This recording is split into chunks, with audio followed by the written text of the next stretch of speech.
Chapter 5 will focus on the reinforcement aspect of operant learning.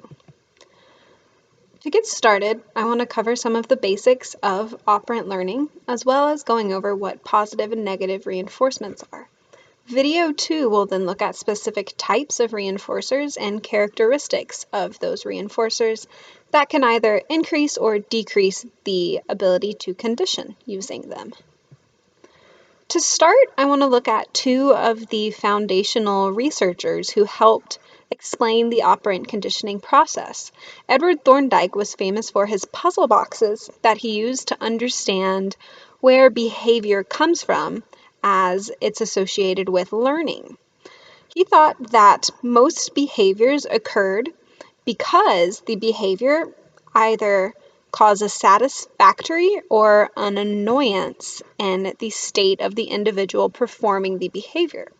So basically, all behaviors can either make us happy or satisfy us or annoy us, and those outcomes determine whether or not the behaviors continue. Here's a look at the puzzle box that Thorndike used. He put a cat or an animal in one of these boxes. The box had a bunch of different behaviors that you could perform in it, pushing a button, pulling a lever, and so on and so forth.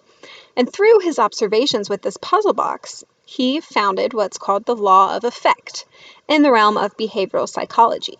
The law of effect refers to the relationship between a behavior and its consequence. Remember that consequence can either be satisfactory or unsatisfactory. And he thought that there were four parts of this law of effect: the environment, the behavior, the change in the environment that the behavior causes, and then the subsequent change in the behavior. So, for example, you're sitting in class, that could be the environment. You engage in a behavior that's an outcome of that environment, for example, raising your hand. That behavior causes a change in the environment. You get the attention of your instructor, and the instructor asks you to share. And that causes a subsequent change in the behavior. You get to share, you're more likely to share again in the future. Thorndike believed that each case of learning involves all four of these aspects.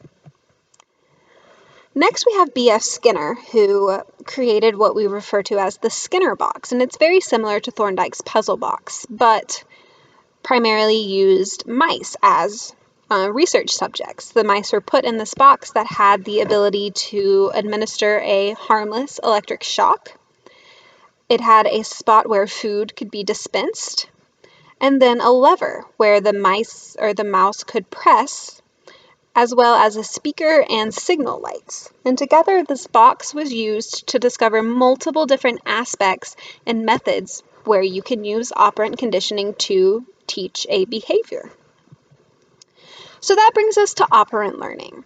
Operant learning is any learning that results from the relationship between a behavior and its consequences. The key here is that it's not just a behavior, but the behavior and the behavior's consequence. This is very different from classical conditioning because if you'll recall, classical conditioning does not depend on a behavior. Therefore, anytime a behavior is necessary in order for the environment to respond, we're dealing with operant learning. So, learning that occurs from a behavior being strengthened or weakened by its consequences. We learn to do something because the consequence causes us to either want to do it more or do it less.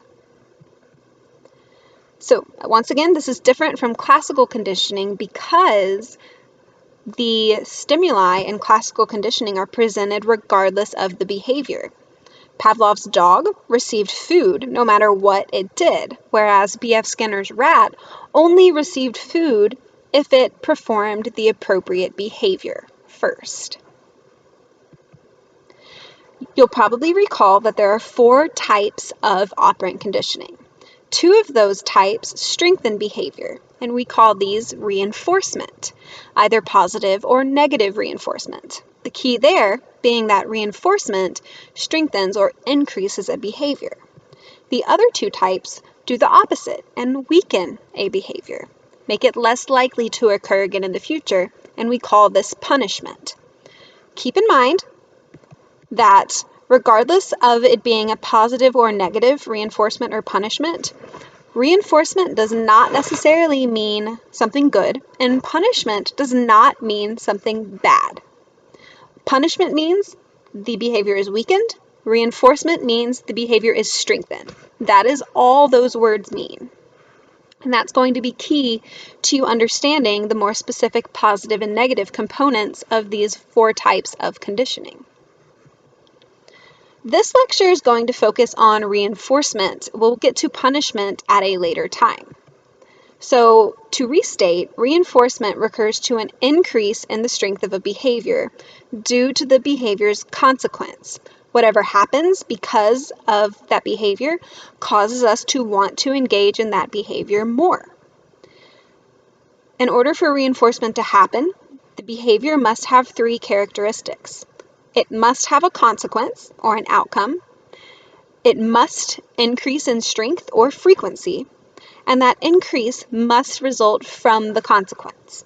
We engage in the behavior more because of that consequence, not for any other reason. That's reinforcement. So we'll first look at positive reinforcement. To refresh your memory, positive means something is added to the environment. That is all the word positive means. Positive does not mean good. Positive does not mean it's something that we like. It only means plus.